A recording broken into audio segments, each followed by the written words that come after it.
Hello everyone, it's me and welcome back to my YouTube channel.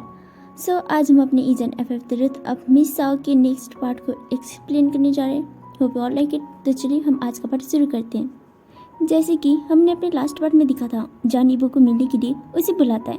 शाम के समय जब ईबो उसके पास मिलने के लिए आता है तो देखते हैं कि जॉन अपने महल के मुख्य द्वार पर पेड़ के नीचे पत्थर पर बैठकर उसका इंतजार कर रहा है। ईबो उसके पास जाता है और उसे देखकर कहता है, आप इतनी रात को बाहर बैठ के मेरा इंतजार कर रही है, क्या आपको मेरी याद आ रही थी? जॉन स्लोली उसकी तरफ देखता है और उसे देखकर स्माइल करता है और अपने सिर हाँ मिलाता है। तो ईबो उसे देखकर कहता है, क्या सच में आपने कहा आपको मेरी याद आ रही थी? आपकी मुझसे ये सुना तो किसी चमत्कार से कम नहीं है। क्या आपकी तबीयत तो ठीक है ना? तो जॉन उसे देखकर स्माइल करते ही कहता है, मैंने कहा मुझे आपकी याद आ रही थी। क्या ये सब इतना मुश्किल है क्या? तो ईबो उसके पास पत्थर पर बैठते हुए कहता है, आप जानती नहीं है इस शब्द की कीमत कितनी ज़्यादा है। और वो उसकी तरफ देखकर कहता है, आपने मुझे यहाँ पर अकेले मिलने बुलाया, वो भी इस वक्त। आप करना क्या चाहती है? और ऐसा कहकर वो उसका बिंग करता है। तो जॉन उसे देखकर कहता है, ईबो इस समय मजाक नहीं। और वो उससे कहता है, मैंने यहाँ पे तुम्हें इसलिए बुलाया क्योंकि मुझे तुमसे कुछ बात करनी है। मेरा मतलब दोपहर को मैं कुछ बोल नहीं पाया था। दरअसल मुझे ये कहना था कि कल सुबह मैं अपने घर के लिए निकल जाऊंगा। तो ईबो उसकी ओर देखते हुए कहता है, क्या मतलब आप अपने घर जा रही है, वो भी अचानक? क्या आप हमेशा के लिए जा रही है? तो साजन उसकी ओर देखते हुए कहता है, तुम जानते हो 4 दिन बाद मेरा जन्मदिन है। दरअसल आज घर से चिट्ठी आई थी। मेरे माता पिता मुझे बहुत याद कर रहे हैं। काफ़ी समय हो गया मैं उनसे नहीं मिला, तो मैंने तय किया कि मैं घर चला जाऊं। और तुम चिंता मत करो, मैं 10 दिन बाद वापस आने वाला हूं। तो ईबो उसकी ओर देखते हुए कहता है, ये गलत बात है। लाओ सिटी में ये आपका पहला जन्मदिन था, आपको मेरे साथ मनाना चाहिए था लाओ सिटी में रहकर, लेकिन आप एक ही घर जा रही है। तो जॉन उससे कहता है, ये जन्मदिन पर मुझे अपने घर ही जाना पड़ेगा, क्योंकि इसके बाद के सारे जन्मदिन पर तो मुझे आपके साथ ही रहना पड़ेगा ना। तो ईबो उसकी ओर थोड़ा हैरानी भरी नज़रों से देखते ही कहता है, क्या मतलब? तो जॉन उसकी ओर देखकर स्माइल करने लगता है और वो स्लोली ईबो का हाथ पकड़ते ही कहता है, ईबो मैंने तय किया है, जब 10 दिन बाद मैं वापस आ जाऊंगा, हम दोनों मिलकर महाराज को सारा सच बता देंगे। तो ईबो उससे कहता है, बता देंगे मतलब क्या हम दोनों के बारे में? तो जॉन उसकी ओर देखते ही कहता है, ईबो मैं अब और ऐसे नहीं रह सकता। मेरा मतलब है मैं हमेशा के लिए तुम्हारे साथ रहना चाहता हूँ, वो भी वैसे जैसे मैं हूँ। तुम समझ रहे हो ना मेरी बात को? और इसके बाद महाराज का जो भी फैसला होगा मुझे मंजूर है। बस मैं हमेशा के लिए तुम्हारे साथ रहना चाहता हूँ। तो ईबो उसकी ओर देखते ही कहता है, क्या सच में आप हमेशा के लिए मेरे साथ रहना चाहती है? तो जॉन अपना सिर हाँ में हिलाता है। तो ईबो एकदम से खुशी से जॉन को गले लगा लेता है और उससे कहता है, ठीक है, मैं आपसे वादा करता हूँ 10 दिन के बाद जब आप आएंगे उसके बाद हम हमेशा साथ रहेंगे। और मैं ये भी वादा करता हूँ ये जन्मदिन आपका सबसे अच्छा होगा। शाम को सब लोग खाने के लिए बैठे हुए थे। ईबो सबकी ओर देखता है जो खाने में मस्त थे, कोई इसकी तरफ ध्यान ही नहीं दे रहा था। ईबो अपना गला को साफ करता है, लेकिन फिर भी कोई इसकी ओर नहीं देखती। तो ईबो एक बार फिर से बड़ी लंबी अपना गिलास साफ करता है। तो हाउशन उसकी आंखों के सामने गिलास करते हुए कहता है, पानी पी लो, तुम्हारी आंखें नहीं है क्या? सामने पानी के गिलास है, उठा के नहीं पी सकते? तो वो हाउसन के हाथों से वो गिलास लेते हुए कहता है, शुक्रिया गगा। और वो जाओचिंग की तरफ देखते हुए कहता है, गगा दरअसल मैं सोच रहा था। तो जाओचिंग उसकी तरफ देखते हुए कहता है, क्या सोच रहे थे? तो वो उससे कहता है, नहीं गगा, दरअसल मैं सोच रहा था शाओ जी को कितना अकेला फील होता होगा ना। नहीं मतलब हम रहते हैं, लेकिन आप तो जानते ही हैं हम सब काम की वजह से इधर उधर करते रहते हैं। अब हम इतने बिजी जो लोग हैं, शाओ जी को घर में अकेले रहना कितना बुरा लगता होगा। तभी गाओचिन कहता है, अंकल मैं भी तो माँ के साथ रहता हूँ ना। तभी वांगी जी स्माइल करती कहती है, ईबो गाओचिन बिल्कुल सही कह रहा है, और वैसे भी इतनी सारी दास दासियाँ है, मैं अकेले कहाँ से हूँ। तो ईबो से कहता है वही तो साओजी, दास दास ही है ना, वो तो चली जाती है रात को। मतलब कोई ऐसा होना चाहिए ना जो आपका दोस्त हो, आपके साथ रहे, कोई भी काम करते टाइम, मेरा मतलब है जो घर में रहे। तो वांग जाओचिंग उससे कहता है ईबो, ये सब सोचने के लिए तुम्हारे पास बहुत समय है, चुपचाप खाना खाओ। तो ईबो उससे कहता है समय ही तो नहीं है गुगा, आप और हौशन गुगा तो दरबार के काम पे इतने व्यस्त रहते हैं, अगर मैं सावजी के बारे में नहीं सोचूंगा तो और कौन सोचेगा। इसीलिए मैं कह रहा था उनको एक दोस्त की ज़रूरत है, घर में एक उनके लिए देवरानी होना तो ज़रूरी है ना। तभी हौशन कहता है ईबो, मैंने कितनी बार कहा है मुझे भी शादी नहीं करनी, तुम इसके बारे में बात करना बंद करो और चुपचाप खाना खाओ। ऐसा कहकर हौशन ने एक बाइट अपने मुंह में डाली थी, तभी भी उसकी ओर देखते ही कहता है मैं आपकी नहीं अपनी शादी की बात कर रहा हूँ। ये सुनकर तो सबका खाना गले में अटक जाता है और एक साथ उसकी ओर देखते हुए कहते हैं तुम्हारी शादी। और हौसन उससे कहता है ईबो मजाक मत करो, पहले हम अच्छे से खाना खा लें फिर मजाक कर लेना। तभी वो उससे कहता है गगा मैं मजाक नहीं कर रहा, मैं सच में शादी करना चाहता हूँ। तभी वांग जाओचिंग उससे कहता है ईबो अभी तुम्हारी शादी नहीं हो सकती, हौशन तुमसे बड़ा है, पहले उसकी शादी हो जाए फिर तुम्हारी शादी होगी। तो ईबो उसकी ओर देखते हुए कहता है क्या मतलब नहीं हो सकती, हौसन गगा तो सिंगल ही मरेंगे, तो क्या उनके चक्कर में मैं भी मर जाऊँ। तभी हौसन उससे कहता है ईबो अपना मुंह बंद रख। तभी ईबो से कहता है मुझे शादी करनी है मतलब करनी है, हौसन गगा करे या ना करे मुझे फ़र्क नहीं पड़ता। तो वांग जाओचिंग उससे कहता है ईबो शादी कोई बच्चों का खेल नहीं है, अरे तुम्हें शादी करनी है लेकिन शादी के लिए लड़की भी तो चाहिए, और वैसे भी हम रास्ते में एरे गेरे चलती हुई लड़की को तो उठाकर तुमसे शादी नहीं करवा सकते। तभी वांग ईबो से कहता है अरे लड़की है, मेरा मतलब है मुझे एक लड़की पसंद है, वो भी मुझसे बहुत प्यार करती है, इसीलिए मैंने आपसे बात की। तो हौसन उससे कहता है हाँ वो कौन से कुल से है, उसके परिवार का नाम क्या है, क्या वो लाओ सिटी से है या फिर कोई और सिटी से। तभी वांग जाओचिंग हौसन की तरफ देखकर कहता है हौसन 2 मिनट रुकना, और वो ईबो की तरफ देखकर कहता है ईबो एक बात बताओ, लड़की ठीक ठाक तो है ना, मतलब चलती फिरती तो है ना। तो ईबो उससे कहता है गगा क्या आप मजाक कर रहे हैं, ऑब्वियसली वो चलती है फिरती है। तो जाओचिंग से फिर से कहता है और आंखें वगैरह तो ठीक है ना, उसको सब दिखता है ना। तब ईबो फिर से उससे कहता है गगा वो बिल्कुल ठीक ठाक है, उसे सब कुछ दिखाई देता है।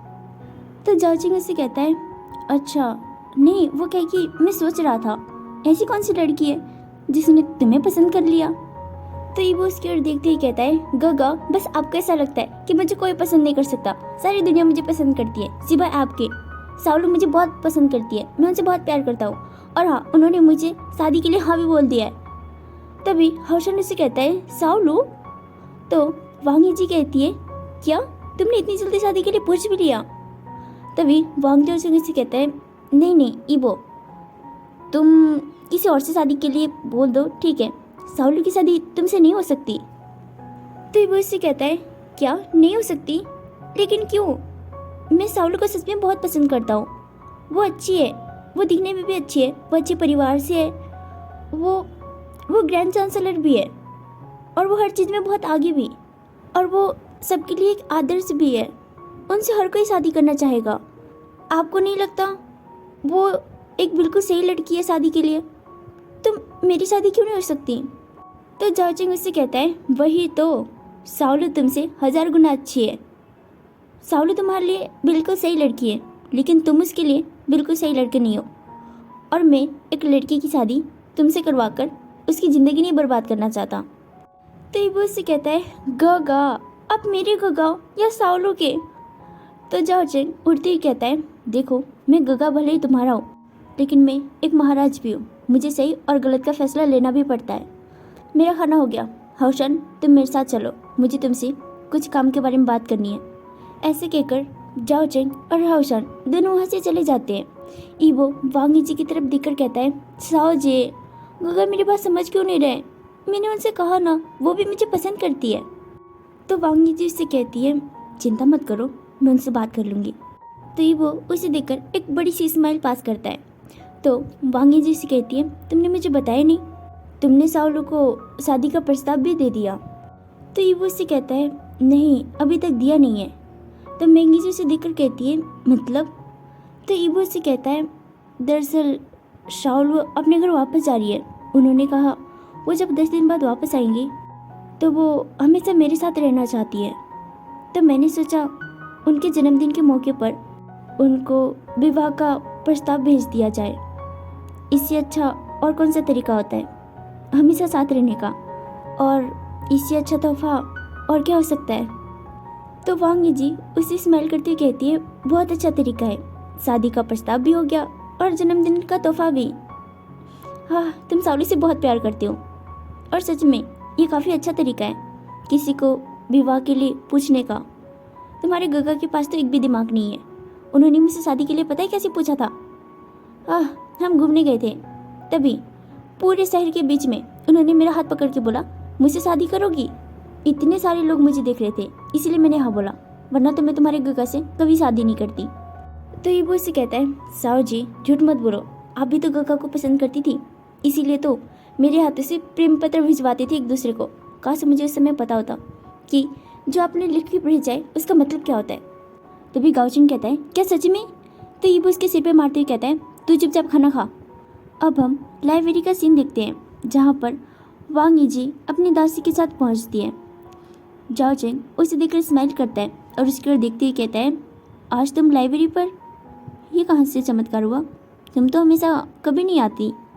तो वांगी जी से कहती है, हाँ आपके पास तो इतना समय ही कहाँ है कि मेरे साथ बैठकर बातें करें, तो मैं खुद आ गई। और ऐसा कहकर वो दासी को इशारा करती है और वो दासी वहाँ से वापस चली जाती है। वांगी जी उसके पास आकर बैठ जाती है और उसको एक चाय का गिलास देते ही कहती है, क्या करें, आपको इतना काम जो होता है, अगर नींद आ गया तो पी लीजिए। तो जाओचिंग उसे देखकर कहता है, ईजी अगर तुम मेरे पास बैठोगी तो मैं काम कैसे कर पाऊँगा। तो वांगी जी से देखकर कहती है, अगर आप मुझे छोड़कर कागज़ की ओर देखेंगी तो काम बिल्कुल हो सकता है। ऐसा कहकर वो कागज़ की ओर इशारा करती है। जाओचिंग स्माइल करके कागज़ की ओर देखने लगता है। तभी ईजी से कहती है, आपको याद है आपके पिताजी और मेरे पिताजी दोस्त थे, और पहली बार जब मैं महल घूमने आई थी तब आपने देखकर मुझे पसंद किया था, और पहला पत्र भी आपने भेजा था। तो जाओचिंग उसे देखकर स्माइल करता है और उसकी ओर देखते ही कहता है, हाँ बिल्कुल याद है, लेकिन अचानक ये सब बातें क्यों। तो वांगी जी से फिर से कहती है, और हमारी शादी के लिए हमसे ज़्यादा उत्साहित तो आपके पिताजी और मेरे पिताजी थे। तो जाओचिंग से कहता है, हाँ मुझे सब कुछ याद है। तो वांगी जी से देखकर कहती है, वो बात अलग है कि आपके दरबार का काम ज़्यादा होता है, लेकिन जबकि अब पिताजी और माताजी नहीं रहे तो मुझे लगता है हसन और ईबो की शादी की भी आपको देखना चाहिए। देखिए ईबो सच में साउल को पसंद करता है और साउल भी उन्हें पसंद करती है, ये बात मैं जानती हूँ। और ईबो ने कहा भी है कि उनके जन्मदिन पर ईबो विवाह का प्रस्ताव भेजेगा, अगर आप नहीं मानेंगे। तभी जाओचिंग से कहता है, क्या तुम इस बारे में जानती हो। तो वांगी जी अपना सिर हाँ मिलाते हुए कहती है, बिल्कुल, ईबो वैसे भी ज़्यादा बातें मुझसे छुपाता नहीं है, तो उसने मुझे बता रखा है।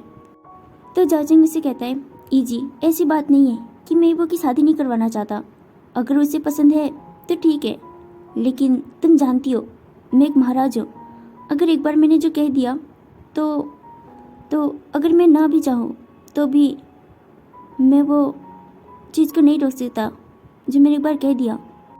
और अगर बाद में जाकर ईबो ने शादी से मना कर दिया या फिर कहा कि वो शादी नहीं करना चाहता तो उस शादी को मैं भी नहीं रोक सकता। इसीलिए तो वांगी जी उसके हाथ के ऊपर अपना हाथ रखती है और मुस्कुराते ही कहती है, आप बिल्कुल चिंता मत कीजिए, और वैसे भी ईबो इस शादी के लिए कभी मना नहीं करेगा। साउलो और ईबो दोनों आपस में एक दूसरे को बहुत पसंद करते हैं, आप चिंता मत कीजिए। कल शाम को ईबो से बैठकर फिर से एक बार बात करना, ठीक है।